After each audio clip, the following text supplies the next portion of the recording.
He is an author. From the Company of Shadows is the book, an expose on CIA operations and the abuse of secrecy. He is a former CIA officer, intelligence, and counterterrorism expert, held several high-level positions in CIA. His assignments included protective agent for the director of the CIA, counterintelligence espionage investigator, overseas counterterrorism operations officer, internal security investigator, assistant team leader for an anti-terrorism tactical assault team, and polygraph examiner. He was the program manager for the Department of State, Diplomatic Security, Anti-Terrorism Assistance Global Police Training Program, recipient of 2 CIA Meritorious Unit Citations, 3 Exceptional Performance Awards, and a medallion for high-risk overseas operations. As I say, he is the author of From the Company of Shadows, an expose on CIA operations and the abuse of secrecy. He has come out to expose what he calls the shadow government, the massive system of secrecy and money that controls the U.S. government, something we've long suspected. He has received standing ovations for his presentation, Constitutional Crisis in America. He is Mr. Kevin Shipp. First time on Caravan to Midnight. Welcome, sir.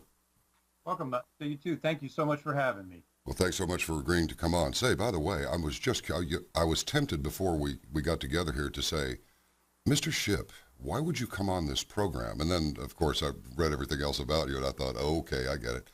A quick clarification on something that may seem somewhat insignificant, but is CIA agent and officer, are those interchangeable terms? I always thought it was a field agent, but...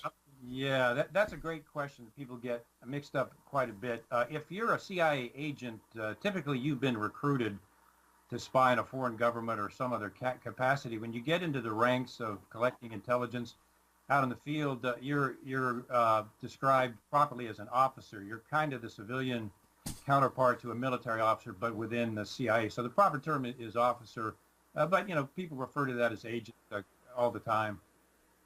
So you went to CIA when? I started with the CIA, let's see, in 1985. Were you recruited or did you volunteer? Well, I volunteered. A buddy of mine suggested I put in an application, and based on my somewhat wild and crazy college past, I didn't think I'd make it in. So he kind of convinced me to do it, which I did, and over about a year process of some interviews and other things, I eventually got in, and then eventually went into operations. I see. And so, how long were you active with the agency? Let's see. I was active with the agency 22 years. Then I went out with the Department of State anti-terrorism for about another, let's see, 4. So roughly about 25 years total with the government. And you're somewhat of an activist. I don't think whistleblower is exactly it. Maybe just how do you view yourself? With, you know, everybody's got a label, right? But Ray McGovern's is a whistleblower. So what is Kevin Shipp? Yeah, I call myself a recovering CIA officer. I go to weekly meetings, CIA Anonymous. No, I'm just kidding. You know, I wish they'd come up with a better term than whistleblower, but I consider myself more than anything a constitutionalist. And the reason I came out speaking about these sorts of things was because of my devotion for the Constitution. I swore an oath to that. And indeed, many times we risk our lives on one-way assignments for that. So I'm a constitutionalist. And that's what motivates me to come out and talk about these things, because we're under a post-constitutional government now, and my mission in the time I have left on this earth is to alert people that that is going on. There is a shadow government behind our government, and I think most people have a gut feeling that's true. But anyway, that's what I describe myself as. You know, a lot of people feel that and I'm one of them, and I never stand between somebody and a good idea, and I'm really sort of to hell with a good story. What is the truth? A lot of times the truth is a little bit more boring than you would like it to be, not quite so much panache, but the truth is the truth, and that's what we need. But a lot of people feel, and I say again, I'm one of them, that the government was hijacked. I think we suffered a coup on November 22nd, 1963, because after that, it's just been continuous warfare and just a continuous eroding of our constitutional rights, to the point now, you know, it's like, just like that Piers Morgan character said, oh, because of your little book, that thinks of the Constitution as just our little book. I wish I'd been part of that interview, but anyway, I'd have handed him his backside. Done it before. But so how bad is it? When did you, let's keep along the timeline. When did you discover, if you went in 85, when did you decide, say, there's something going on here that's probably not good? Yeah, thank you. That's a great question. Obviously, I was a decorated officer. I loved my job and I loved what I was doing. Unfortunately, the higher I got up in the agency, the more illegal activity I saw, some of which was being concealed from Congress. And of course, we have a constitutional problem there. But in short, I was doing an international investigation on the cover of our agents in just about every country on the globe. And I found, alarmingly, there was a vulnerability within the CIA system to go in to open source computers and identify the agents of our covert personnel in the field, which opened them up, obviously, to assassination. At first, I was kind of shocked by that. I documented, redocumented, reinvestigated, restudied, and it just popped up over and over. So I wrote probably about a 25 page report with all my findings, and contacted the senior CI officer in charge of that particular program, advised him what I had, told him that I'd send him my findings just to see what he thought. I think it was the next day on the internal phone system, I get a threatening phone call from a senior official telling me to drop my investigation and threatening my career. Hung up the phone, and I was a little bit shocked, and I wound up, from then on it was like, oh, I don't think they'll do this, and sure enough they did. Anyway, so I called this office back and I said, listen, you need to understand this is potentially threatening to the lives of our agents. Let me send you the report and you can at least take a look at it. Well, fine, click. So I sent the report through internal channels, all of which is tracked, went directly to that office, gave them about a week to look it over, called them up. Hey, did you see the report? What did you think? The response was, what report? I said, you know, the one I sent you through internal channels. We never got it. I said, okay, I'll tell you what I'll do. I'm going to hand carry this over to headquarters, and I'm going to give it to you across your desk. So I drove to headquarters, got in there, went up to the office, went to the desk, handed it across the desk with a buck slip, a routing slip on it, and said, here it is. You know, just asking what you think. It looks potentially serious. Gave him another week, called him back. The response was, what report? And I said, now, come on, you got to be kidding here. I handed this to you personally. Oh, we must have lost it, they said. I said, okay, I'm going to have to figure out what I'm going to do about this. Hung up the phone, went into the internal major server, and it had been erased from the server. Anyway, to make a long story short, I took the report. I realized that there was a cover-up of massive proportions. That's one thing. The other thing is, why would they want to conceal a vulnerability where our agents could be identified and possibly assassinated? That hangs out there to this day. I think it ties to the shadow government. That was kind of the opening of my eyes. Anyway, to make a long story short, I took the report to a senior government official outside. They did a major investigation. They found that the vulnerability was worse than even I thought. The CIA was publicly rebuked in a big meeting. A report was issued to the intelligence community rebuking the agency publicly. I was given an award, but that didn't negate the fact that basically I had a laser dot on my chest. Yeah. Anyway, I was put on a controversial base. The house was poisoned. We all got sick. The house was broken into, and on it went. And eventually I came out and wrote the book From the Company of Shadows and decided that I was going to fight this system because it is well outside the Constitution. Kevin, if it's okay to address you by your first name, I hope it is. Please.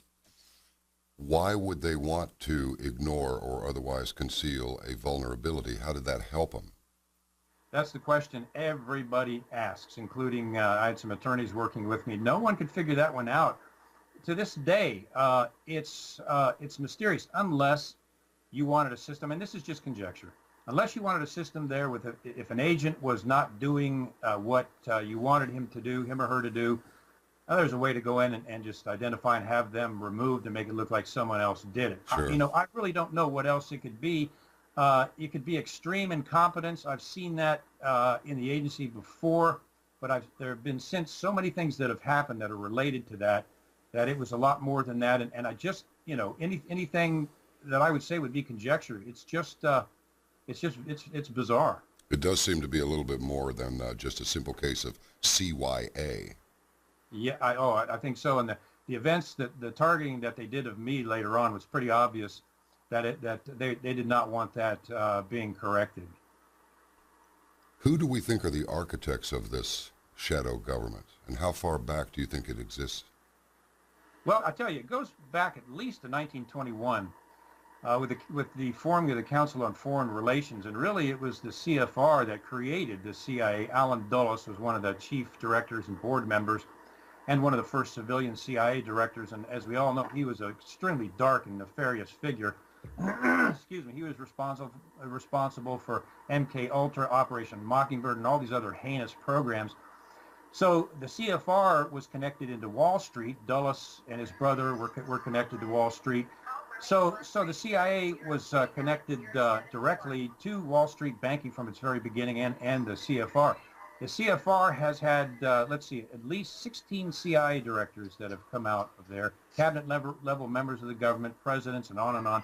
So it goes back to the Council on Foreign Relations, which resulted in the creation of the Federal Reserve. We've got this massive system, kind of a global now financial system, much of which is under the current, that is locked in and connected with this huge system of secrecy that functions outside of Congress and the Senate.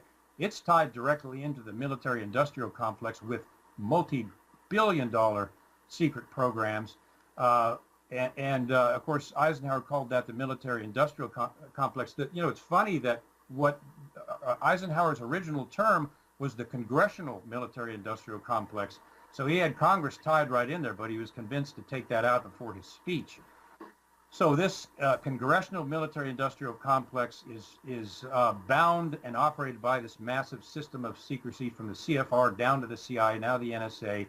The money and power flows from these secret agencies to the multitude of gigantic government contractors who have billions of covert contracts, excuse me, that are all tied into this system of secrecy. All the COs, all the secretaries, all the logistics people sign secrecy agreements, so they're bound by an oath not to talk about anything, even if it's illegal, that they see in context of the program. And of course, these corporate and central banking tentacles go to the mainstream media and affect the board of directors. So we've got this is the shadow government that I described. And just to break it down, if I may, there are, since 9/11 that we know of, 10,000 secret sites within the United States, not outside the U.S. Within the U.S., there's 10,000 secret government sites. Not even Congress knows about all of them. There's 1,271 major, we call them beltway bandits, major contractors working for secret government programs. There is 4.8 million Americans that we know of that hold government security clearances. About 900,000 hold top secret clearances. The Congressional Military Industrial Complex, there are hundreds of thousands of employees that have been given security clearances, basically commanded to sign what's called the secrecy agreement, which gives away their right to trial by court, their right to reveal any illegal operations. So the government has got its tentacles all through the United States and has hundreds of thousands of Americans bound by secrecy agreements operating in these secret programs, all tied into the billions of taxpayer dollars that go through the central banks, through the Federal Reserve, and tie into these covert programs, many of which the Congress doesn't even know about. So the shadow government is not one single group of men and women sitting in a smoke-filled room behind the White House or the Capitol building. It's much more massive and complex than that, and essentially we've allowed a monster to be created.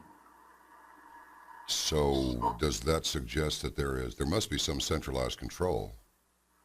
Well, the centralized control still rests with the CIA. The CIA, despite the creation of the Director of National Intelligence after the CIA's last scandal, the CIA is the hub of the wheel, and the difference with the CIA is, in the National Security Act of 1947, that laid out the CIA's authority in collecting intelligence. Nowhere in the National Security Act of 1947 is an authorization for the CIA to engage in covert operations, especially without the knowledge of Congress.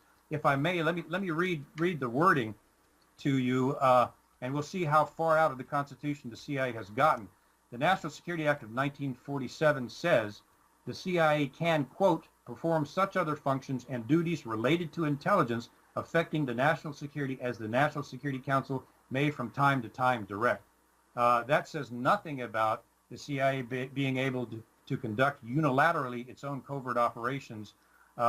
Nothing about that at all, especially within the United States. But that broad wording was taken to create this monolith of CIA operations using billions of taxpayer funds and money in budgets that are secret so that no one can see them. And that all came out of that little clause, which really does not give the CIA constitutional authority to do these things. Oh, boy. So who do we see about that? Well, I got to tell you, I have to be honest with you. We've created this monster. It is self-sustaining, and of course, it will eliminate any dissension against it. It comes back, and we're seeing bizarre things happening after the recent election with the current president and the intelligence community. It all comes back to we the people. The reason that I kind of came out again is to just encourage credible news outlets like yours to keep what you're doing, because our national media is gone. It is state-run. It is state-controlled. I think everyone knows that, and it's obvious. It's now up to the alternative, credible news programs like yours and others to get this message out to people, and for people to start becoming aware of this and rising up and standing against it and making it public. The first thing that has to be done is this shadow government, some people call it the deep state, has got to be revealed to public so everyone sees it. That's the first step. What do you make of all of this stuff with 50 GOP officials warn Donald Trump would push national security at risk? I ran the CIA, now I'm endorsing Hillary Clinton. Former CIA chief, I think it must have been Morell. Putin recruited Trump as an unwitting agent of Russia. I mean, what is all of this? Well, in my 20 years with government, I've never seen anything like this. We know that the CIA released some false documents on President Trump intentionally. John Brennan avoided the question, would not state that it did not come from him personally. We've seen top secret conversations leaked from the White House several times, the most recent of which was Lieutenant General Flynn. We've seen Chuck Schumer came out in a bizarre statement when asked about Trump challenging the CIA intelligence community. Schumer said, well, he better be careful because the intelligence community has ways of getting back at you. Just sit and think about that a little bit. This is at least it was, a constitutional government, and he's threatening a president-elect with retribution from the intelligence community. This is the shadow government that I'm talking about. This is the CIA and the covert operations that I'm talking about that are functioning outside the Constitution without the knowledge of Congress, and they have got this massive system of intimidation and threats where not even Congress has the fortitude to challenge them. So there is a war right now between the Trump administration and intelligence, specifically the CIA, which does not want Trump looking into their dirty laundry, which he has said that he will do. And if someone did look into the dirty laundry, what do we think we might find about John Brennan? That person, this is really maybe inappropriate, but just look, John Brennan looks crazy to me, and always did. And he's probably a really bright guy, and I'm pretty sure he couldn't have held that position as long as he did unless he was a bright guy. But he sure seems just a little bit unhinged. And now he's not director anymore, so where does a guy like that go? There's a three-part question for you. Is he nuts? What's in his dirty laundry, and what's he doing now, I wonder? Well, I think he's a pretty nefarious figure. He was the Undersecretary for Counterterrorism when Benghazi happened, and he was behind pulling the strings of Benghazi, which was a false flag event. The video was more of a cover-up of the fact that they were running guns that wound up at the hands of Al-Qaeda and all the way up into ISIS. That was the big oh no moment, oops moment for the Obama administration. But So John Brennan eventually was selected specifically by Barack Obama to be the director of the CIA. John Brennan was the chief of station in Saudi Arabia about 20 years ago, where he converted to Islam and has been a Muslim ever since, a practicing Muslim. Hence, Barack Obama, who is, as we know, been promoting radical Islam around the globe, brings John Brennan in for that purpose, and then they continue training and supporting radical jihadist elements in Syria, and some of which have morphed into ISIS with U.S. tanks and weapons. So John Brennan is, in my opinion, is a very dark figure. If you just break that down for a moment, you have a man that was running the entire U.S. intelligence apparatus, the covert apparatus, whose worldview is that there should be an Islamic caliphate eventually globally. And this man is sitting in a constitutional American government as the director of the CIA. I mean, philosophically, you've got some dichotomy there. And then we know that he carried out Obama's Presidential Study Directive 11, which is still classified as the secret government would do. But basically, we know that that was a directive to start supporting the Islamic Muslim Brotherhood and installing them in the Libyan government and other things. So Brennan was behind all those things, and a very dark figure, in my opinion. I understand that it wasn't just converting to Islam; it was Wahhabi Islam, about the harshest school of Islam out there. That's right. That's correct. Yes. You know, a long time ago, it's been probably 5 years now. It is 5 years. An ex-CIA officer, I'm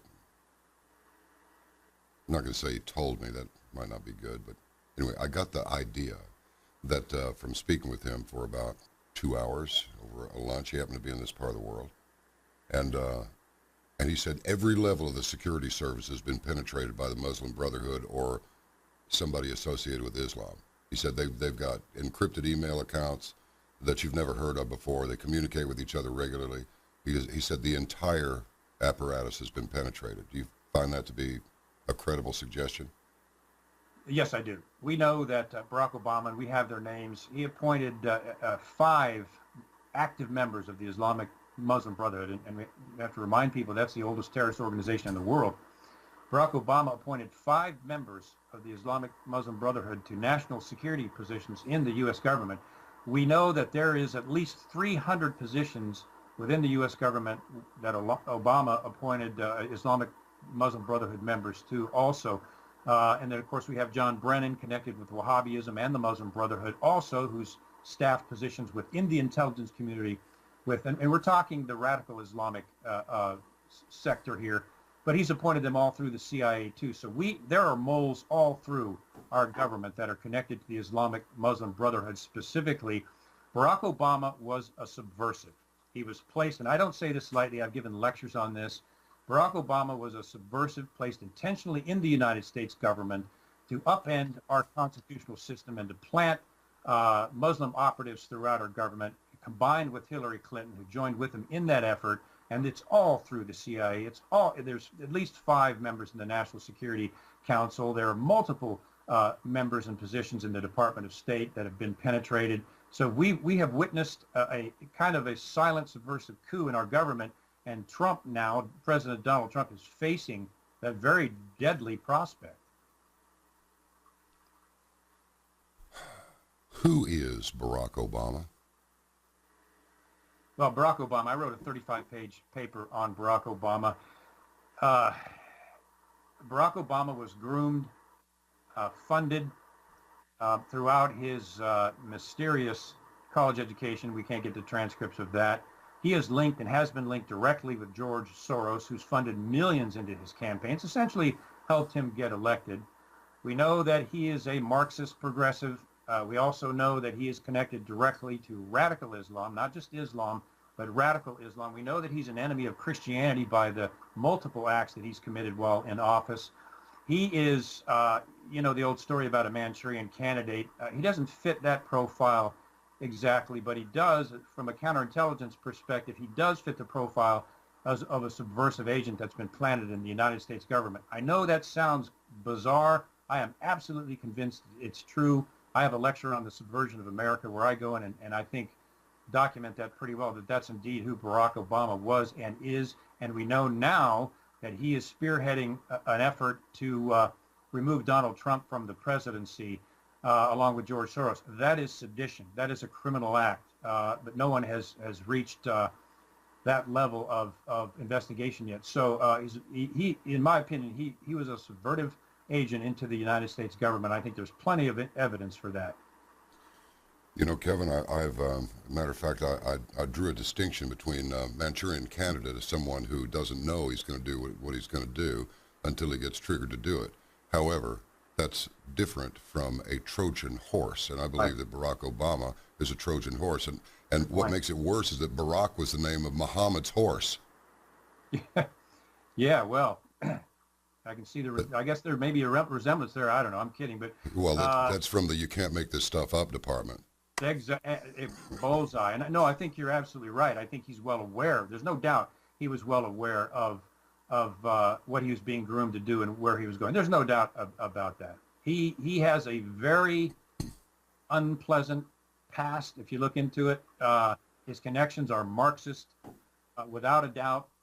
His connections are into radical Islam, without a doubt. And people often ask now, come on, how can progressivism, which the stated goal of progressivism is to redefine the U.S. Constitution as an outdated document, change the First Amendment. They've come out and said that. Hillary Clinton believes that.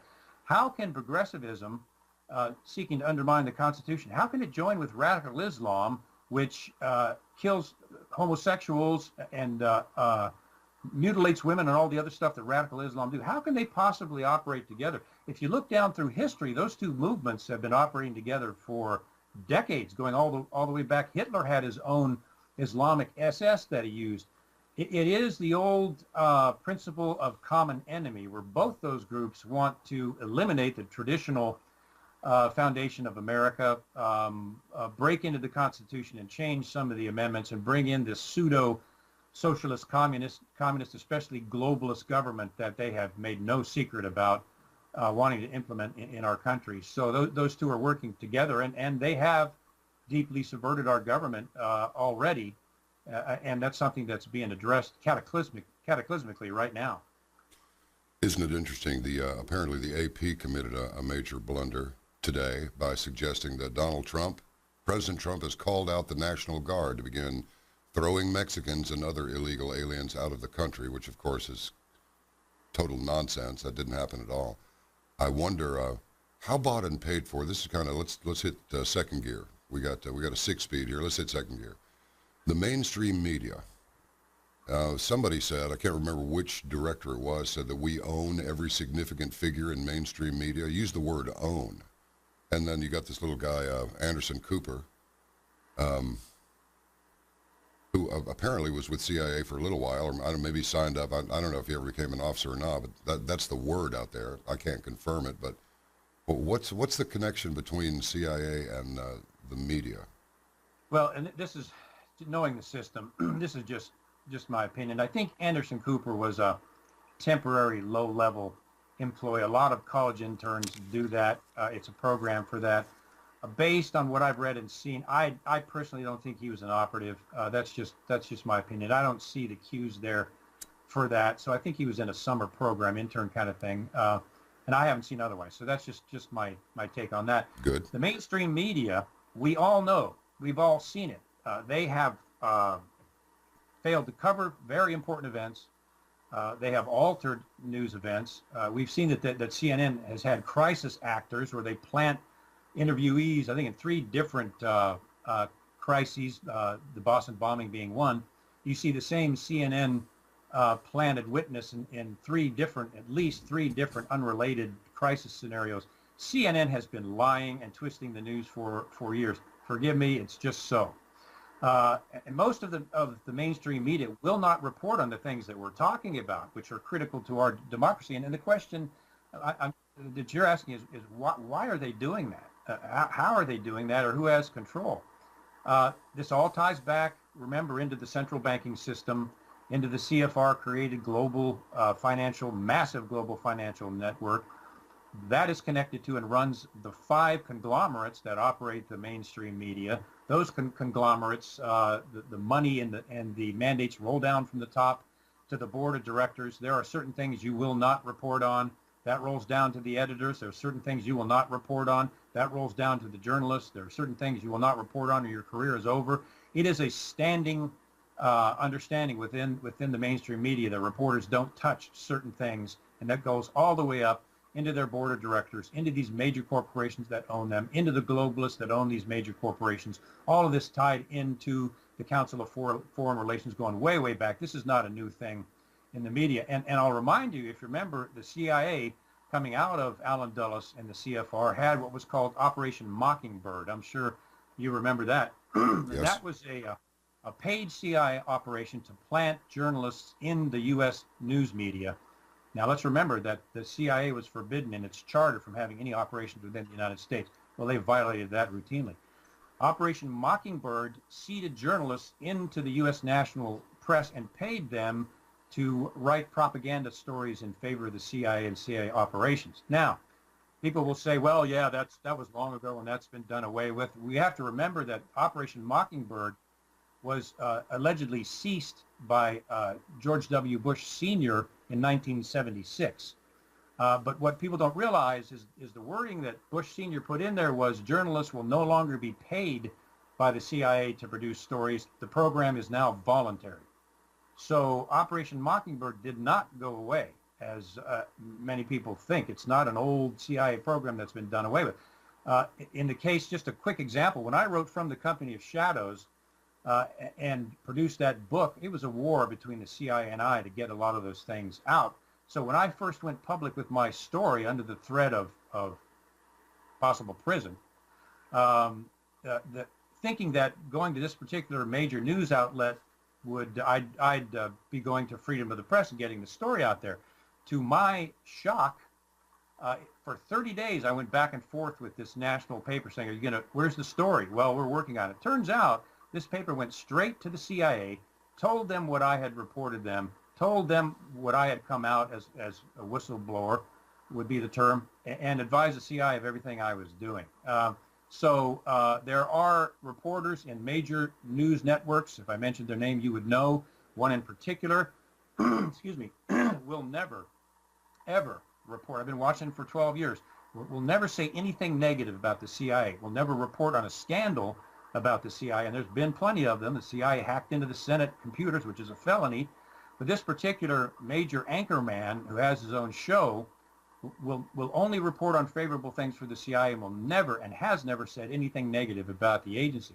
What does that tell me? That tells me that he's signed an agreement with them at some time in the past as part of their connected journalist program, and there are more out there like that. So the press is under all of those influences. It's under the massive elite banking system influence, the 5 conglomerate corporations that own it, and then also the intelligence community that is tied into the central bankers and these corporations as well. So you got this massive system that's bearing down on our media, and our national media is gone. It is now state-run, and essentially that part of our Constitution and our democracy is over. Oh my God. How about CIA and the drug trade? Well, I reluctantly endorsed a book called Operation Gladio by who is now a friend of mine, Paul Williams, which I recommend everybody should read. I have that book. Yeah, you've had him on? Have not had him on yet. Yeah, he'd be a good guest. He sent me the book and asked if I'd endorse it. Operation Gladio was a false flag event. It actually happened. It's true. There's plenty of documentation where the CIA took former German SS agents, protected their identities, sent them into specifically Italy, Sweden, and France to set up false terrorist organizations against what they perceived were socialist communist governments. And then the CIA staged false terrorist attacks. I think they killed 419 people trying to make it look like the Italian government did it.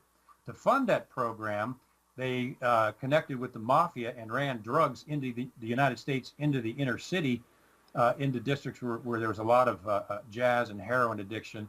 Took the millions of dollars, ran that through the Vatican Bank, which is a secret bank, and then funded these false flag terrorist cells in Italy, France, and other places. So we've seen what the CIA will do. We have seen how they'll do it. And Operation Gladio the secret alliance between the Mafia, the CIA, and the Vatican. I would recommend people read that. After I read the whole thing, there's 2,000 footnotes in there. I had to endorse it. Every time I endorse something as a CIA officer, I take a bit of personal risk. But after reading that book and looking at Paul's footnotes, I had to endorse it because that indeed is exactly what the CIA has done. And they've done other false flags, several of them, going all the way back to the Vietnam War. So the false flags with the CIA it's a standard operating procedure. You know, we spoke with a fellow named Jim Clemente. He was with Quantico for a long time, and actually the Mandy Patinkin character in Criminal Minds is Jim Clemente. And I was talking to him about FBI must be getting tired of cleaning up CIA messes. And he said, everything CIA does is illegal. You can't operate inside the country legally. And no country is going to say, yeah, sure, come on in, do your thing. He said, so everything they do is illegal. And he didn't actually say this, but he suggested that, yeah, they are kind of tired of cleaning up CIA messes. They do it all the time. Yeah, well, when I was in counterintelligence, I was co-located with the FBI, working some major cases that had come out. We were looking for moles, and eventually we did find one, and that's history now. And the FBI and the CIA are blood enemies, and they still are. And I worked directly with an FBI agent when I was fighting, when our house had been broken into and we were poisoned on this secret base. The FBI agent told me, I think you're getting set up. This is after the expose of the vulnerability. And I'm telling you, I'm with the FBI on that one. It's a constant source of frustration. They know that the CIA breaks the law with impunity. And that's the problem, with impunity. And the worst part is not just outside the CIA. I went out and did operations. I know what we do. I abide by my oath, and there's things, of course, I'll keep with me until I leave this earth. But within the United States, and I'm sure the FBI has a lot of chagrin over this, within the United States, the CIA is conducting operations. And that is absolutely serious. And they broke into our house, painted chemicals on the ceiling. The house was poisoned. Having been them, I trapped the house with recordings and tapes, and I caught them. But the fact that they would even be able to do that within the United States is a felony, multiple felonies. The fact that, and this is documented out there in the press, the CIA broke in to the Senate Select Committee's computer systems on Capitol Hill and accessed the CIA torture report. The CIA broke into Senate computers within the United States. That is multiple felonies under John Brennan. Did anyone go to prison for that? No. Was anybody indicted for that? No. Was Brennan fired for that or indicted himself? No. It just kind of drifted away. So I would have to agree with the FBI on that. They and again, they're an illegal entity going all the way back to the National Security Act. So I would have to agree with the FBI on that. They break the law. That's what they do. That's their operational mandate or procedure. They call it plausible denial. That's who the CIA is. I was taught to lie. I was taught to do things like this. And eventually you realize that it gets to the point where this is just flat out unconstitutional. This has got to stop. So I think the FBI I'd have to agree with them on that one. You know, this journalist, Glenn Greenwald, said today, I think it must be today, according to this article, the deep state, although there's no precise or scientific definition, generally refers to the agencies in Washington that are permanent power factions. They stay and exercise power even as presidents who are elected come and go, and they typically exercise their power in secret. Okay, so everybody knows this. The question is there any way to, if not stop it, slow it down? We see that that agreement regarding Syria, that kind of fell apart. So, I mean, this is amazing. Does somebody up there really want a war with Russia, and the military-industrial complex feels like, hey, we're going to cash in on this, we're going to make a lot of money? It's like, Vlad Putin is not some pushover. Vlad Putin will fight you. I mean, what? Right. Are they that crazy, Kevin? Yes. Yes, they're that crazy. Obama was trying to push us into war when Vladimir Putin was saying, no, we don't want war. We don't want that. We want negotiations. Starting from John McCain was secretly in Ukraine helping to stir up the Ukrainian coup. Of course, he was also spotted smiling with a photograph with al-Qaeda leaders. John McCain was over there actually stirring that up while Vladimir Putin was doing the Olympics, which had kind of a Christian theme to it, which was the anathema to the Obama administration. John McCain is in Ukraine stirring up the coup. Now, John McCain gets, my understanding is over $40 million of contributions from the military-industrial complex and the arms industry. But we have to understand, I think it goes down to this. Vladimir Putin has come out publicly and said he will have nothing to do with Barack Obama's New World Order. Now, Barack Obama and Susan Rice came out publicly and they changed that term. They call it the, quote, international order, because everybody's kind of on to the New World Order thing. So they call it the international order. Vladimir Putin has come out and said he won't have any part of that. He is protecting Christian churches throughout Russia because they were being burned by radical Islamists. He has banned the Quran as a violent book. Vladimir Putin, and believe it or not, Bashar Assad had Christian sectors within Syria that they were protecting from radical Islamists. What is not being reported in the news media, and I was there when the Soviet Union fell and the Duma began having Bible studies and things, and they converted their constitution to being based on Judeo-Christian principles like we did. What people don't realize is that 85% of the Russian people are Orthodox Christian. Vladimir Putin himself is an Orthodox Christian.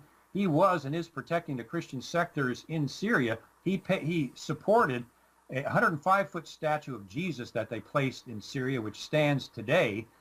He is a nationalist that is protecting his people. He is not the former KGB ogre Stalinist figure that the Obama administration was trying to make him out to be. But see, that's what they do with a false flag. With a false flag, you have to label the enemy as radical communist, KGB agent, Stalin-like figure. Because when you do that, that would allow you to build up your military, to line up on the border, to threaten war, to rattle your sabers, to go in there on top of the only government that's standing before the New World Order, and right now that's Russia.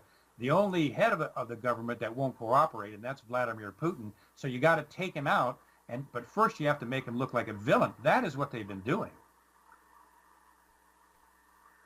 It just gets better and better, doesn't it? Yeah, it's just really special. I realize that this is all over the place, but every time you say something, it leads me to another question. What do you think is behind this ridiculous influx of all these so-called refugees into Western Europe and into this country? I personally think it's to seed the entire Western world with potential jihadis, but maybe that's just simplistic. No, I think you're absolutely right. I think there's plenty of evidence to prove that. Much of this is funded by George Soros, who has, and you can find this, he's publicly stated that his goal is to eliminate the sovereign borders of the United States. Islam, down through history, as I mentioned, has always been used as a tool for destabilization. The globalists are using these Islamic refugees as a tool for destabilization of sovereign nations. However, from the Islamic perspective itself, in terms of Islam, the goal is global world conquest, period. A caliphate. That's what it teaches. That just is what it is. Now, I've worked with and defended Muslims out in the field in war zones, became very close with some of them. So I'm not indicting Muslims, but I'm talking about the radical Islamic effort to penetrate Western governments and infiltrate members of ISIS and Al-Qaeda, for example. There is absolutely no doubt that that is occurring. There's absolutely no doubt that Barack Obama was advocating and supporting that with his massive refugee program. And if you look at the pictures, these are not women and children coming in as refugees. These are young males between the ages of about 17 and 23. This is a global penetration in order to set up an Islamic caliphate, and it's being funded and tolerated by George Soros because he sees that as a useful tool for global destabilization. Where's his paycheck in all of this? Where does Soros get paid if such a ridiculous agenda were to be fulfilled? Well, he's obviously a multi-billionaire. He got a lot of his money from destabilizing the Taiwanese and the UK currency, almost drove them into collapse. That's where he made a lot of his millions. And there's a quote by him out there. You can find it. He says he fancies himself as a kind of god. So he sees himself as this kind of narcissistic, global, godlike figure who wants to make the world into the George Soros kind of world. So he's motivated by a kind of psychotic narcissism, and he's got plenty of money to back that up, going all the way back from his connections to Nazi Germany, all the way up until his destabilization of the UK and Taiwanese currency, which almost destroyed their economies. That's where he's got plenty of funding. but the man is a psychotic narcissist.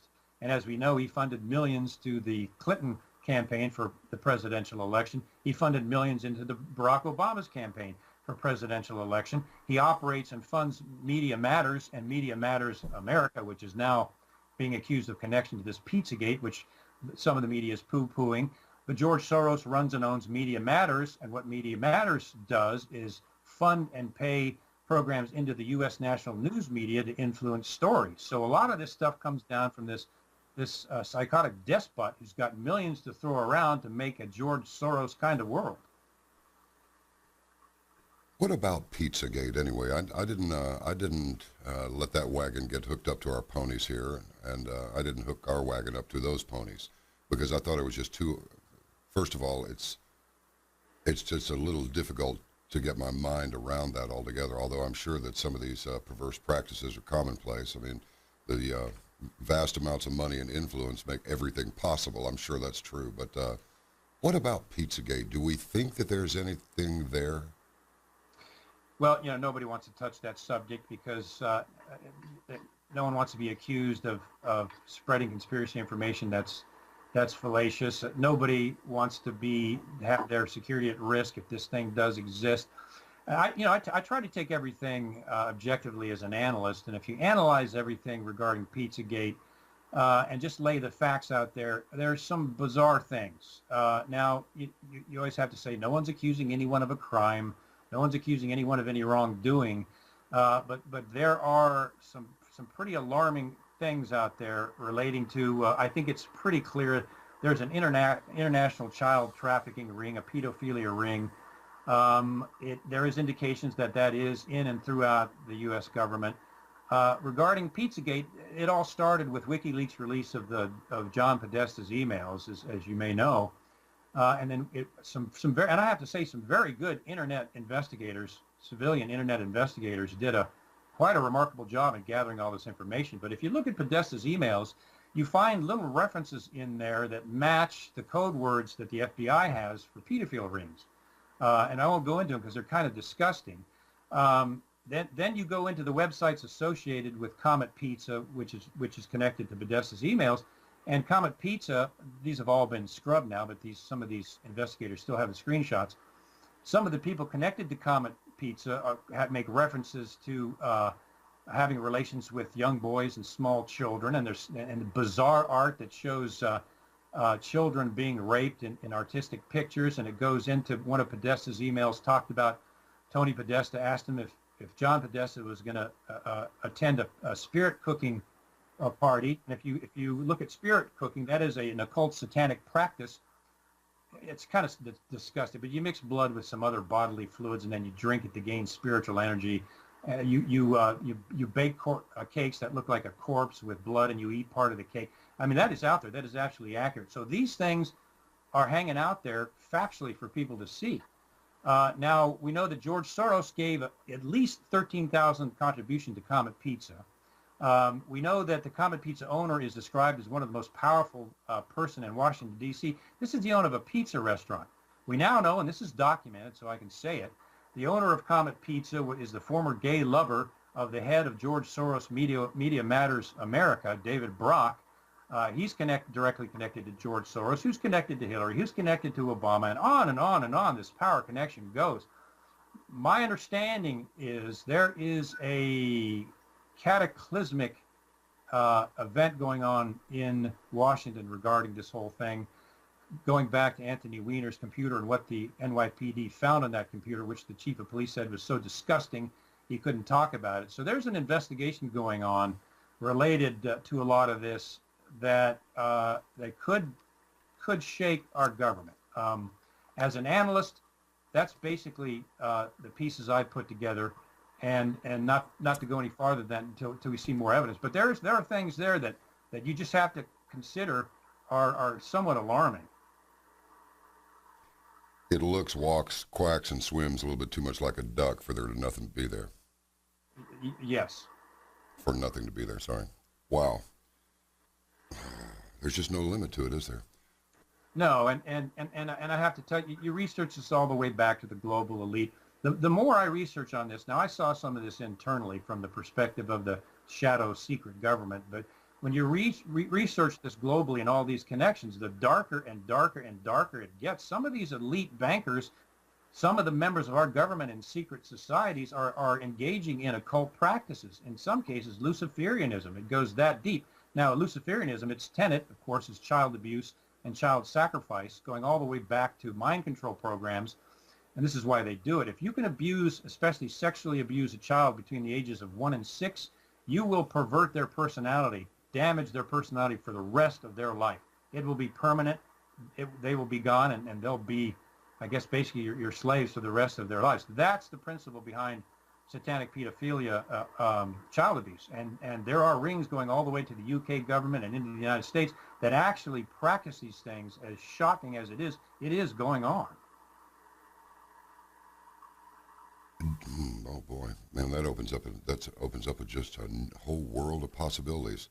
It does. I mean, this is probably slightly less than discreet, but it's pretty well known that a lot of the people involved in child protective services are what we would formally refer to as deviants or perverts. Yeah. And yes. so, yeah, you're going to run into a few dykes if you deal with CPS, for example. And they're rough, too. And I'm just wondering,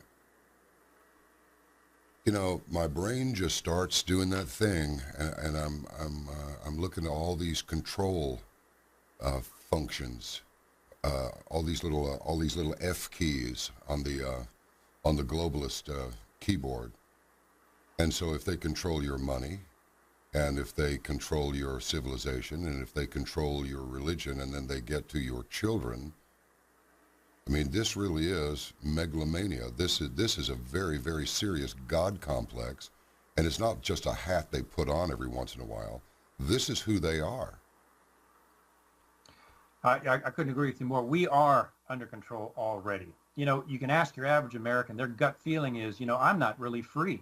We're supposed to be living in a free country, but I'm just scraping to survive. And it seems like everything from debt to credit cards to health insurance deductibles to on and on and on is pitted against the people to drive us all into debt and total subserviency to the system. Well, that's intentional. We are living in basically on an electronic plantation. It's been described as an electronic concentration camp. There is no more privacy. Everything we do, say, type, talk about on our phone, text, send via the email is monitored by the government, is stored in the Utah data center in Utah. There is no more privacy. We are watched every move that we make, and they'll tell you, well, the NSA program, domestic surveillance program, was done away with. Well, that's not true. They've reinstituted under the new cybersecurity laws, and all the data that the NSA collected on not terrorists, you and I, 1.5 billion bits a day for all those years is still stored in the NSA Utah data center. They didn't erase all the stuff they collected on us. It's still there. So we are controlled. Our survival financially is controlled by the central banks. You remember the Federal Reserve was created by the CFR. The Federal Reserve controls every financial aspect of our lives. The interest rate on our credit cards, our home loans, and all those things that could drive us into financial ruin with a stroke of a key. Publishing fake money, putting our economy at risk. So the Federal Reserve is controlling Americans 100%. Without a doubt, the Federal Reserve, connected to the CFR, connected to the CIA, connected to the NSA, are monitoring everything we do and say on our computers and our electronic devices. So, no, we're no longer free. No, we no longer live under a constitutional government. And yes, we are controlled all the way down to the education of our children. Inevitably, we'll have to cover this for a minute, and that is the Russian hacking in the election. What exactly got hacked? Well, let me start by saying much of this is a ruse. The allegations are that the Russians hacked into the DNC computer systems. Now, they've morphed that into the Russians supporting Donald Trump to be elected. They morphed that into the Trump administration having regular contact with the Russians to help them in the elections, all of which is a lie. There was a hack into the DNC computers. That information was provided to WikiLeaks, and WikiLeaks dutifully released that to the public. WikiLeaks, Julian Assange himself, a former British ambassador himself has said, no, no, no, that information didn't come from a hack. It was personally provided to us, hand delivered to us by a certain protected party. So even WikiLeaks says it wasn't a Russian hack. But the dark cabal that, in my view, is trying to bring down the Trump administration is using that to make it look like Hillary Clinton lost the election, not because of the millions of people that had enough and came out, but she lost the elections because the Russians hacked into the DNC, provided that information, that hurt her, and Trump used that to win. That is all bogus. It's a grand propaganda campaign. It's really an intelligence operations program, essentially. So do the Russians hack into computer systems? I put this on my Facebook page all the time when these, especially MSN articles come out. You have to read, when they put out a front page story, they know that most people are just going to look at the picture and read maybe the first two paragraphs. So they always bury the caveat. They've been doing this for 20 years. They always bury the caveat down about 5 or 6 paragraphs into the piece where it says, but there is no evidence that the Russians assisted the election, or there's no evidence that the Trump administration has been colluding with the Russian government, or there's no evidence specifically that it was the Russians that hacked into the DNC, because the IP addresses to those hacks, if Russia was to do it, you wouldn't know it was Russia because they would disguise their IP address. So there's no way anyone could know who hacked into the DNC when in reality it said it wasn't a hack. So the point I'm making here, John, is that most of this is just a grand deception. You know, people do stupid things when they panic. I'm getting the sense that the intelligence community and a lot of other people that they're buddy with are panicking right now. I mean, who is this guy, John Schindler, who puts out, now we go nuclear, war is going to new levels? Just got an email from senior intelligence community friend who began with, he will die in jail. I mean, this is lunacy. Yeah. Well, first of all, they need to investigate who John Schindler is. You know, it's really easy to come out and make a statement like that without any backup of who this person is, what their connections are. So, you know, that's as chilling as the Chuck Schumer comment, which we should take seriously, that the intelligence will get you if you try to challenge them. That's kind of what this fella is saying. I hope that the Jeff Sessions FBI, and I'm sure they are investigating this person. I hope they're investigating the leaker of the Lieutenant General Flynn top secret phone call. This Schindler person, we need to see who this person is. They need to investigate who this person is. And when you get down to it, John, and boil it down, this is a direct threat to a sitting president of the United States. That is a felony. It is a crime. They should be investigating this guy. The Secret Service should be at his doorstep with a pair of handcuffs. So that little blurb comes out, and there's a firestorm, but there's no additional information on this guy. No information on him. So we don't even really know who he is. No, we don't. At least not yet. No, we don't. But they go ahead and put it in the press. Exactly. Bullseye. Wow, is this amazing or what? Did you ever think that you would live to see the day when this would happen, or is the answer to that one, well, yeah, I did see it coming a long time ago? Well, I tell you, I have to humbly admit, when Hillary Clinton was running for president, I thought it was all over. I know about her connections all the way into the intelligence community, and they're bad. They're dark. I also know of some of the global networks and connections to the Clinton campaign, and they're dark. So I thought it was over. I thought she was going to get elected. I thought our government was now completely gone, and the rest of us were going to be serfs to this grand regime. When Trump was elected, I have to say, I was pleasantly surprised that the boat could be rocked that badly. So it was encouraging. However, what I predicted humbly a while ago, that this secret government, this shadow government, this deep state, whatever you want to call it, my wife and I talked about this before the election, they are not going to allow Donald Trump to investigate what they have been doing.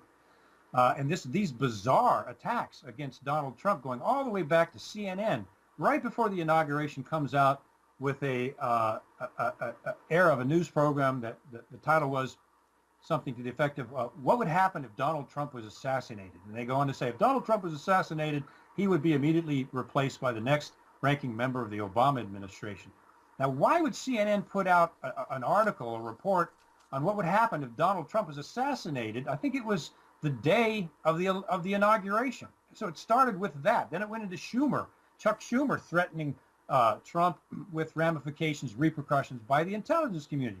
Then it went into the CIA leaking this false report about Trump and prostitutes in Russia. John Brennan leaked that himself. And when he was challenged, he would not say he didn't do it. And it was obvious he was lying. Then it goes on to the Schindler releasing this statement. And it goes on and on and on. The shadow government.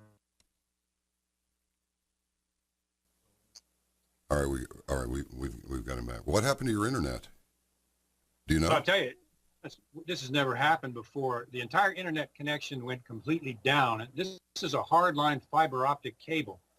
Just went down. The landline phone that is connected to that just went down, and we have no internet here at all. Wow. So you're using an alternate device. That'll work. I'm on an Android. I'm doing Android Skype right now. Yeah. Well, our emails to you did not go through either. In fact, Chief couldn't even get an email to come to himself. So, I don't know. Conspiracy theory? Maybe they don't want us talking, something? I don't know. I can tell you this. This has never happened to me before. That's not surprising. It's strange to say the least. Well, let's carry on as best we can then. Listen, thanks for hanging in there. I mean, a lot of times people throw up their hands and just say, technical issues, I'm going to lunch. See you. But I appreciate your hanging in there. Sure, no worries. I'll tell you, some of us have been messed with this in the past, been on some other radio programs where it happened to them. I just push through this stuff. We're not going to let this happen. Yeah, it's interesting. The attacks that they're making on various journalists and radio personalities and this and that. I mean, here and there, I don't hear too much about it. But when there is one of these attacks, it's just ridiculous, and it's obvious what it is. So yeah. Well, oh boy, yeah, I was a little worried there for a minute. I don't mind telling you. I'm not worried, but let's say deeply concerned. Let's see. I was, like I said, this has never happened to our connection before, so it's out of the ordinary. Mm-hmm. Let me ask you this. A lot of people say that presidents are selected, not elected. If you agree with that, then can we get an idea how far back prior to the election is the selection made? Well, we remember that, as we all know, there's not a two-party system in this country anymore. It's a duopoly. The Republican and Democratic parties are one and the same. If you don't look at their rhetoric, if you look what they do when they're in office, they join together to stop some pretty important legislation that tries to go through.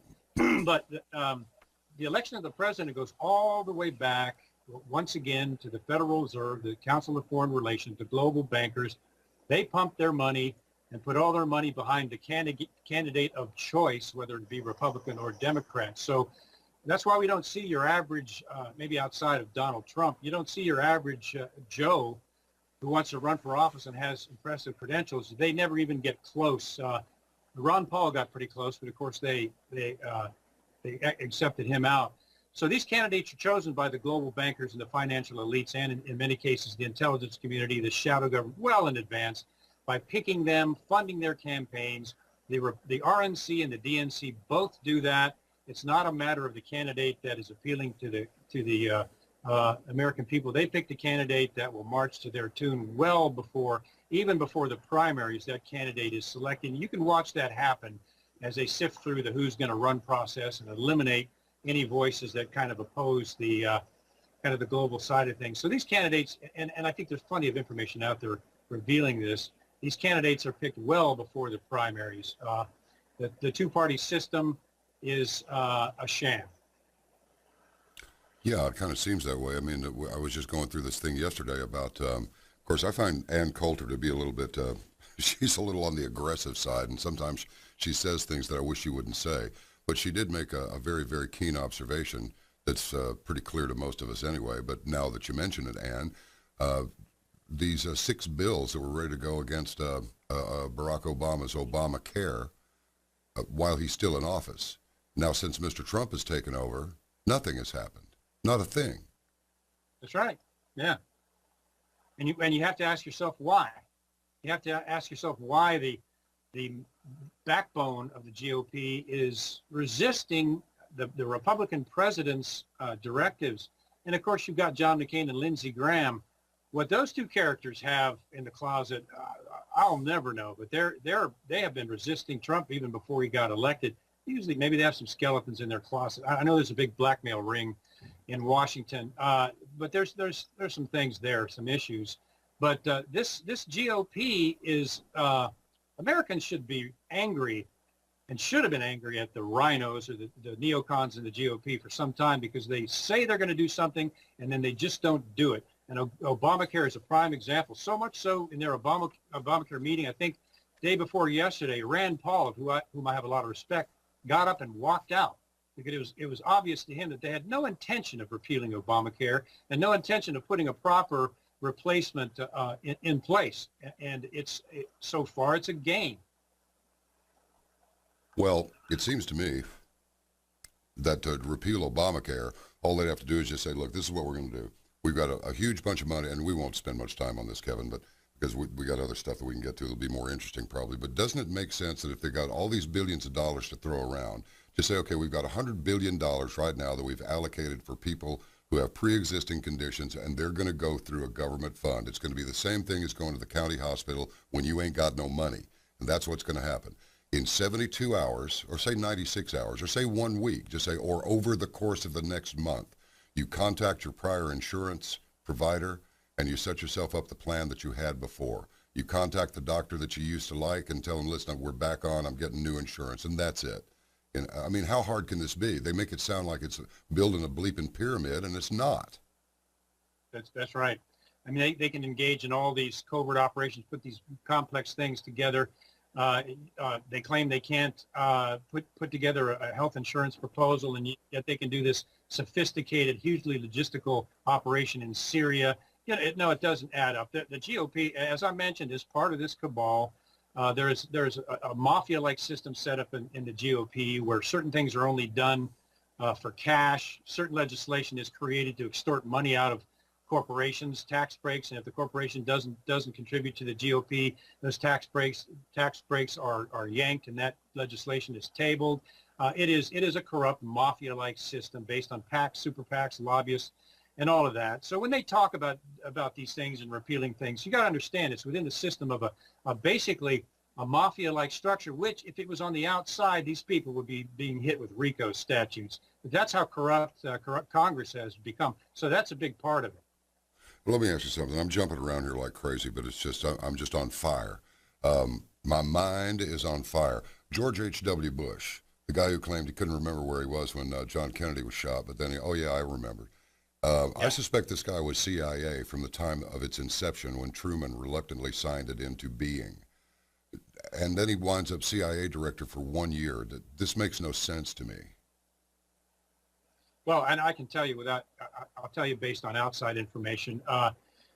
George H.W. Bush and his intelligence connections and his connections outside of intelligence with the central banks go all the way back. There is so much concerning information about not just George Bush Sr., but George Bush Jr. Yes, I think George Bush Sr. is directly involved in the shadow government and what we're seeing, and that's not just an off-the-wall comment. There is a lot of indication out there. One simple example is when 9/11 occurred, no one knew that leading up to 9/11, the Bush family, Bush Sr. and Jr., were engaged in for 20 years before 9/11 with a multi-million-dollar contract with the bin Laden family, and including Osama bin Laden himself. 9/11 happens.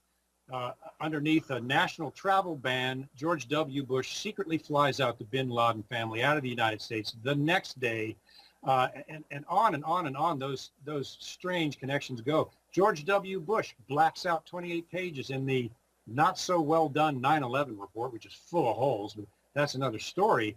George W. Bush, as president, commands that 28 pages of the 9/11 report be blacked out. Well, it turns out that it's relatively solid, that those 28 pages regarding 9/11 reveal Saudi Arabia's intelligence connection to the actual attacks and the attackers themselves. The Saudi connection, not just to that, but there's a Saudi connection to the Bush family and an economic, talk about a conflict of interest with the bin Laden family and the Bushes going back 20 years before 9/11. So hence maybe the motive for the crime of blacking out those 28 pages. And we could do a whole nother show on 9/11 and just the problems, if you look at it from a criminal investigation, the problems there. But no, the entire Bush family goes back decades with some very, I think, dark activity. Where was John Brennan, I wonder, on 9/11/2001? Boy, I'd like to know that. I sure would. I taught a class at university, and we did, you erase the terrorists, and we can get off on this maybe later. You erase it was a terrorist attack narrative, which was immediately put out there. What that did was shut down any investigation of the event whatsoever. You erase that, and you look at 9/11 with what evidence hasn't been destroyed. You look at 9/11 from the perspective of a criminal investigation, and there is criminal activity all over the evidence left over in 9/11, from nanothermite traces on some of the metal to the fact that they ordered all of the steel, which was the prime evidence, removed from the crime scene the next day and sent to China. The fact that several floors of steel girders literally turned into dust and fell to the ground. There was no rope left to the I mean, on and on we go. So there is something extremely strange there. But the point is that the Bushes were connected up to the Saudis and to Saudi intelligence and even the bin Laden family. And if you want to go out and Google images and Google, you'll see pictures of George W. Bush kissing the Saudi prince on the lips and holding the hands of the king as they're walking down the road, and just, pictures that are like, goodness gracious, get a room or something. It's just obvious that the relationship there was really beyond tight. If you want to talk about a conflict of interest, goodness gracious, there's a huge one. Kissing him on the lips.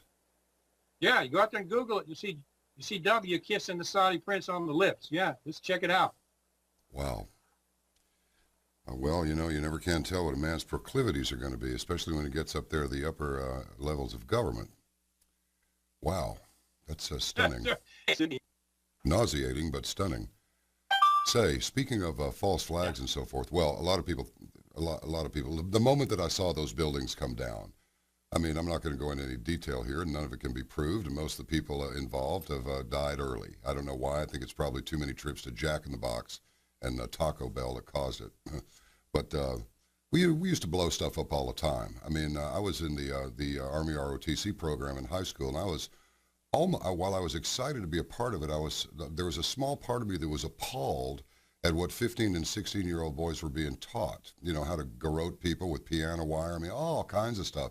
Teach us improvised explosive device construction, all kinds of stuff. So we said, hey, what the hell? Let's go out there and play with some of this stuff. So we did.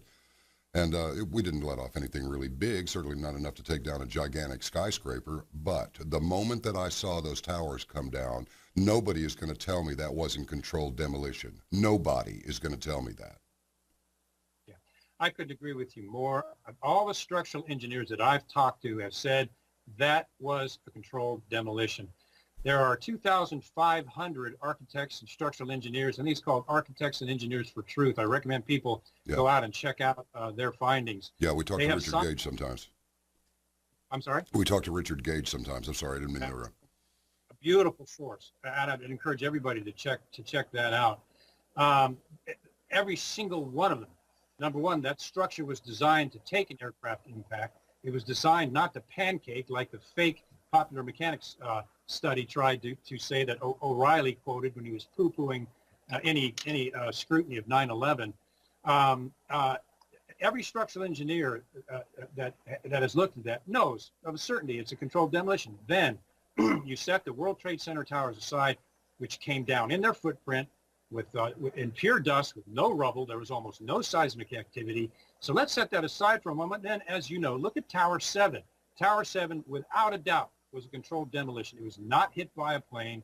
That building came down in classical controlled demolition fashion. And for somebody to deny that, they've either got to be foolish, afraid of what the truth really is, or part of this narrative that it's just a conspiracy theory to oppose the so-called 9/11 report.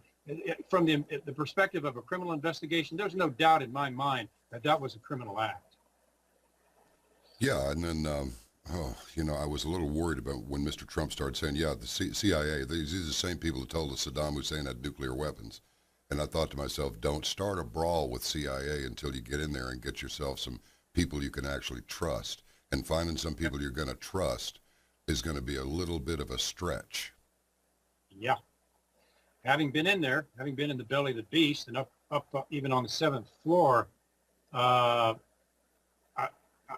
think President Trump is in danger. To go in there and try to change the minds of people that have been involved in illegal operations, some resulting in the death of tens of thousands of people. 470,000 civilians have died in Syria as a result of our government's attempt to destabilize it. So you've got these high-level officers in the CIA connected to these things that know the torture program was more than just waterboarding, have done a whole bunch of other things, and the president is coming in to scrutinize that. Do you think they're going to sit back and not try to take that president out? That's what we're seeing. We're seeing the CIA literally try to remove a sitting president. They already got to his senior national security advisor and took out Mike Flynn by leaking a top secret phone call in which there was no criminal activity, which the FBI has come out and said. I mean, you can take this all the way back to JFK. I hope Trump understands the monster that he's up against. I just hope he does, because within the CIA, it's dark and it's extensive and it goes to high levels. Yeah, Kevin, I know I'm in the South. I know down here in the South, we actually are in the Southwest, but as far as the liberal progressive is concerned, then, he's a Southerner, so he clings to his gun and his Bible, to which I respond, you bet I do, both of them. What's wrong with it? Okay? Yeah. And I'll tell you, I really get the sense, this is sort of a two-part deal. I'm not a conspiracy theorist. I don't ever want to be labeled a conspiracy theorist. However, I am into lie detection, and I am interested in actual conspiracies, particularly when they become known. Because, well, obviously, until they become known, there is no conspiracy that you're aware of. That's like there's no reality outside of consciousness. But how real is the permeation of this occult devil worship, Luciferian, eating children, drinking bodily fluids that we know what they are, and their spirit cooking? I mean, is this widespread with these people? Because it seems like it, even if it isn't. That's yes. Just to answer your question, that's quite shocking. I'll measure my words here. Going all the way back to Aleister Crowley, some of the satanic occult activity that the elite bankers were involved in there. There is a former Army general connected to the NSA by the name of Michael Aquino. I don't know if you've heard of him. He was a practicing Satanist within the U.S. Army. He wrote a paper called From Psyops to Mind War, essentially how to control the minds of not just the enemy, but the American people. He co-authored that paper with a person I'm not going to go into right now. He's still out there writing Temple of Set Satanic Bible books. I think he's got 4 out now. He was accused of being part of this pedophilia ring. Way back then, there were 50 children that came out and personally identified him as part of this ring. Now, Keno is still out there. Jimmy Savile over in the UK, there's a pedophilia ring in the UK. I am convinced, as well as many others are, if you look at Denny Hastert and others within the Congress, that ring extends itself into the Congress and the Senate itself. I think some of that may be coming out soon. It all leads back to occultism and Luciferianism, because pedophilia is at the center of worshiping Satan or Lucifer. To spirit cooking is taking the soul of a child through child rape to gain satanic energy for yourself. And these people they really believe this stuff, and that's what spirit cooking is all about. That is in John Podesta's email. Pictures of this woman doing spirit cooking, this occult Luciferian lady, are out there where people can see them. Excuse me, John Podesta, Tony Podesta, this lady and others are connected to the highest levels of our government, including Hillary Clinton, George Soros, and several other ranking people in our government that have had interactions with this lady to these spirit cooking parties and all of this. It is satanic in nature, in which it centers around child abuse, and I explain why they do that. It is extensive. It goes all the way back to the Vatican. They just arrested 10,000 Catholic priests in Australia for pedophilia. And we think that the government is starting to move secretly on this. They just arrested 750 men and women involved in pedophilia in California, arrested them, busted up their pedophilia ring. They arrested another big ring. I think it was 400 or some people in Philadelphia. This is all within the last 30 days. So this ring is extensive. It is. New message is received from. Forgive me. I had it's to move okay. this droid because our net went down. So I'm having a multitask here. Sorry about that. It's all right. Do what you got to do. It's all right.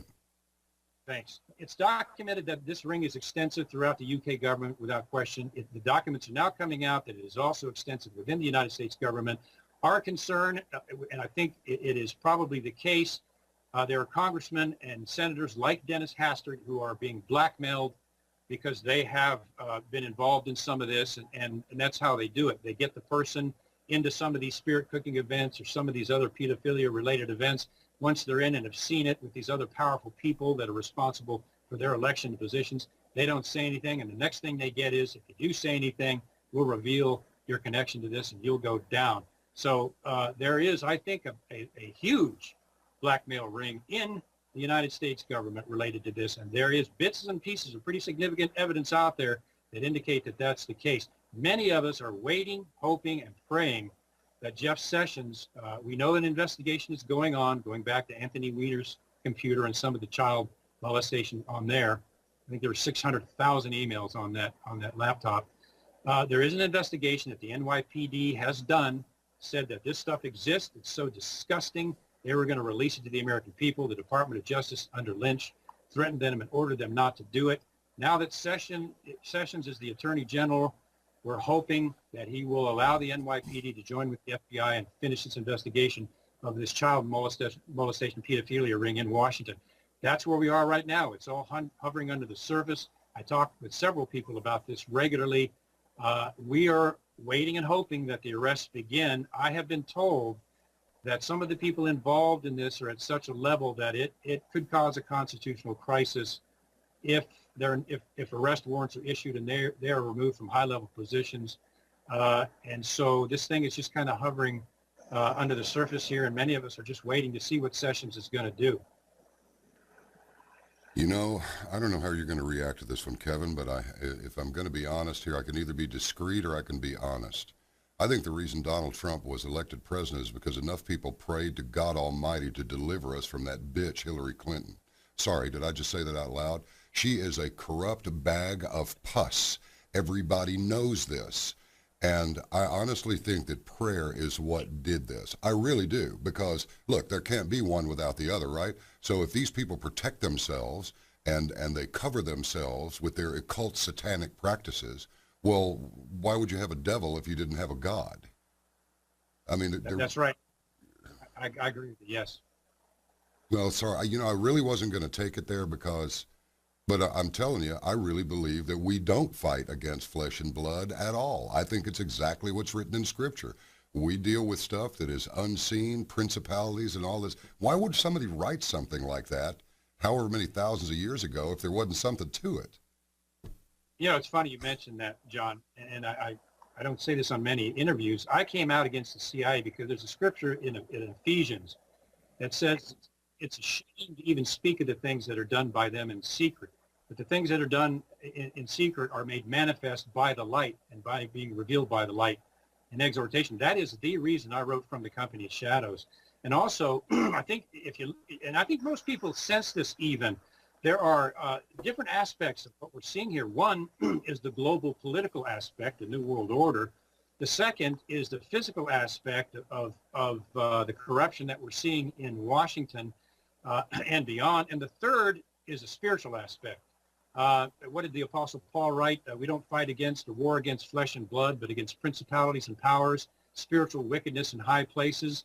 I think you nailed it. I think we're up against an unbelievable dark cloud of darkness and evil that hangs over Washington, D.C. Hillary Clinton, in my view, is one of the most wicked women who's walked on this earth. And that goes all the way back to her past and the antithesis of everything Christian. Why would the Obama administration, why would Hillary Clinton go so adamantly against Christian groups, both through the IRS? Why would they ignore the Holocaust that's going on in the Middle East when over 100,000 Christians have been burned, beheaded, and little children have been raped? Ignored that. The State Department has ignored the human rights position that was created to defend that. Why would Obama refuse to attend all the Christian holidays at the White House but attend all the Muslim holidays? Why would Hillary Clinton push for abortion up to the 9th month of pregnancy just before birth? These powers of darkness, and I'm kind of glad you went this way because I don't get much chance to talk about this. I saw some of this in the CIA, of course. This is a war against the powers of darkness that were just about to take over this country. They were real close to it. And the deviancy, sexual deviancy and immorality and things that I know have occurred in the White House and in government would turn most people's stomachs. So I couldn't agree with you more. Donald Trump's election was a miracle. Well, Donald Trump did this, Donald Trump did that. Well, in the Bible, I think Cyrus was this colorful king that God put in power regardless of his personal issues. I don't think this is about Donald Trump. I think you're right. And I know there were high levels of pastors, preachers, and as church members at every level all over the world praying for this country in this election, because if Hillary Clinton would have been elected, not only would we have lost our Constitution, spiritual darkness would have taken over this country to a shocking degree. Well, there it is then. It's, I think we're already in a constitutional crisis right now. I would like nothing better than to see, I don't know how he would do it. And I'm sure that the left would go and say, oh, he's got his Schutzstaffel out there. Oh, God, it's the Gestapo. They'd say everything in the world. Because they're going to say so no matter what you say, no matter what evidence you present, they're going to twist it to fit their delusional framework. It's just how it is. But I would love to see mass arrests, and frankly, those who are convicted of treason should suffer the penalty for those convicted of treason on public display, and just say, we haven't done a public execution in a long time, but we're going to do it now, right on the White House lawn. Now, that's probably really insane to some people, but wouldn't it send a message? This is what happens when you threaten the lives, let alone the property, let alone the progeny, let alone the future. This is what happens when you betray your people, when you betray this quality and level of trust, and you betray it, this is what happens. I think you're right. Hillary Clinton broke the law multiple times in very, very serious ways. We know, I'm convinced, as well as others with some connections are as well, that there is a massive pedophilia ring that involves high-level leadership in the Congress and Senate and other sectors of the government. As dark and as wicked as you could possibly imagine. We know that Barack Obama committed treason by placing members of the Islamic Muslim Brotherhood in high-level national security positions with access to top-secret CIA information and the highest, most sensitive information of our government that, in my opinion, is now in the hands of the Muslim Brotherhood. They just busted 3 IT technicians that were being used by all members of the Senate and Congressional Intelligence Committees that had access to all of their information. They were members of the Islamic Muslim Brotherhood. They've just been arrested. All of that top secret information has been given out to Islamic countries, and it was Barack Obama who put those people in position. These people, and let me just, Lord have mercy, let me just call for it. Please, Jeff Sessions, move fast and arrest these people. This is treason. Barack Obama has engaged in treason. He's engaging in sedition now. Hillary Clinton has engaged in multiple felonies in treason. We are convinced there is a pedophilia ring operating in Washington, D.C. Those warrants need to go out regardless of the person's position. Those warrants need to go out, and they need to go now before these people have a chance to flee, to cover themselves, or to counterattack Donald Trump and try to take him out, which is exactly what they're trying to do right now. This is amazing. I wish I could talk to you all day. I really do. This is just amazing. Let me ask you something. This is just out of left field. You know, when I was a kid, my dad was, and I've said this before in the program, so if, you know, one indiscretion leads to another, I suppose. But my dad was, he was fast-tracked through submarine school. He was a Pearl Harbor veteran. He was on the USS Maryland, a battleship that was actually a part of it, certainly not all of it. My grandfather, after whom I am named, actually helped build that ship, and then his son winds up getting attacked on it. And I remember as a little kid, I mean, I wasn't as old as even 6. We were in towns frequently like Silver Spring, Maryland, College Park, Maryland. We were in Virginia a lot. We took a trip to Washington, D.C. I don't remember a thing about it. I just remember I stayed in the car, and that was it. And I got a few pictures with my little Polaroid Instamatic. That was later on when I was early teens. And my dad said something really strange one time. And caravanners, bear with me because Mr. Shipp hadn't heard this one. But I said, grandfather, his father, predicted the war with Japan years before it happened. What do you predict? And he got this strange little smile on his face. He said, the thing about the next one is you won't know who you're fighting. And after that, he really kind of became so, he turned into sort of a Henry David Thoreau. He just kind of said to hell with all of it. He was so disillusioned by what was happening in the country that he never spoke of it. And Dad was one of these guys that if he didn't want to say something, he wouldn't. You talk about somebody that could keep a secret. He was 175 pounds his whole life and tough as a railroad spike. But to walk up and talk to him, you just go, this is an intelligent, articulate man. But I mean, they don't make him any tougher than Dad. I mean, as far as being able to withstand whatever.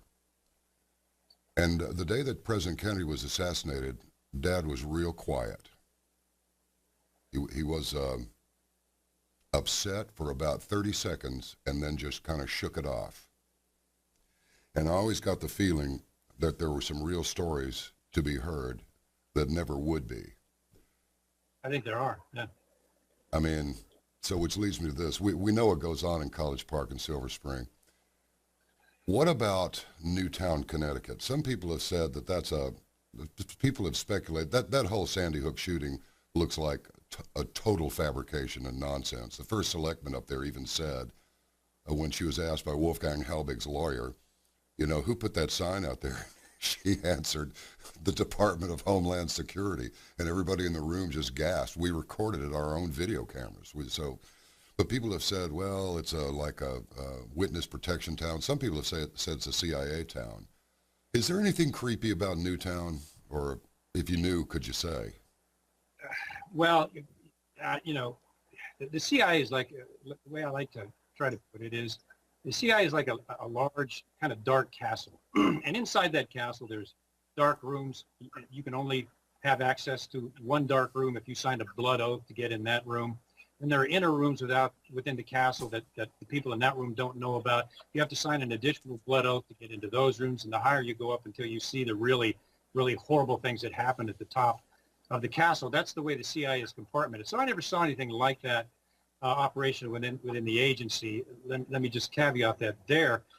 Sandy Hook, from an analytical perspective, this is the way I approach so-called conspiracy theories. Let us remember that evolution is still a theory. It's still taught as a theory, despite, you know, it's taught as fact. And there's a lot of scientific, my background's in biology, and there's a lot of holes in the theory, but evolution is a theory. It's a model presented to try to explain how things came into existence. So a conspiracy theory, a legitimate one, is something that has a lot of very strange facts that need to be investigated and proved it is either true or it's not. So there's nothing wrong with a conspiracy theory. As a matter of fact, that label was invented by the CIA to cover up some of the things it was doing.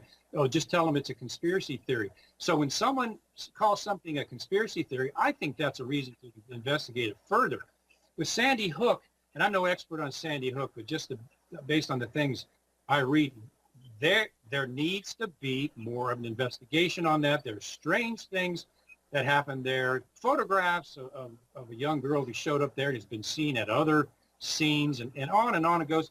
And the question would arise, and this is kind of, I guess, maybe where my humble expertise comes in. My graduate degree is in forensic psychophysiology, which is a big word for detecting deception. Wow. And what the government will do is when they offer a multi-billion-dollar contract or what have you to any group, they will mandate that they sign a CIA secrecy agreement, which binds them for life. They don't know this, but it eliminates their right to a jury trial. It eliminates most of their constitutional rights, and if they violate or reveal any classified information, even if it's illegal, they will go to prison. So if there's any sort of operation involving domestic citizens, they will be papered and threatened like that, and that would explain why no one is talking. So in terms of Sandy Hook, I'm no expert on that, but based on what I've seen, people need to stay on that like a coat of paint, keep documenting these facts, put them together in an objective analysis, and then using those facts, come to a conclusion with what that is. I think a lot of people have pretty much done that. There's something strange there. I cannot tell you how much I appreciate this conversation. I mean, what a complete delight. I have one more question for you, and then because I know you probably got to eventually go do your thing. Well, Barack Obama's 2 miles from the White House. He has 30,000 activists through this Organizing for America. He has a little upturned chin, which is identical to every little upturned chin I've ever seen on any communist propaganda poster. Yeah. He is a freedom fighter, which is what every murdering dictator calls himself. He's got CIA, and CIA's got him. We know about Frank Marshall Davis. We know that he was a hardcore communist, probably a Soviet agent, and probably a double agent, maybe even a triple. Yes. Go on. Right. Sorry? The CIA knows all that. You're right. Okay. This is just surmise. I could have been a good analyst, but the dough wasn't there, so I decided to do something else. But here's the thing. Do we have the perfect storm forming for a coup? And do we have enough liberal progressive willing idiots, as Joseph Stalin called Americans, who supported and espoused the virtues of communism here in this country? He wasn't referring to his own people. He was referring to us with that useful idiots tag, the left progressives. Do we think that are the makings here for a real no-kidding coup/revolution, color revolution? Yes, I think so. I think the coup started with Barack Obama's subversion of the U.S. government and his global connections.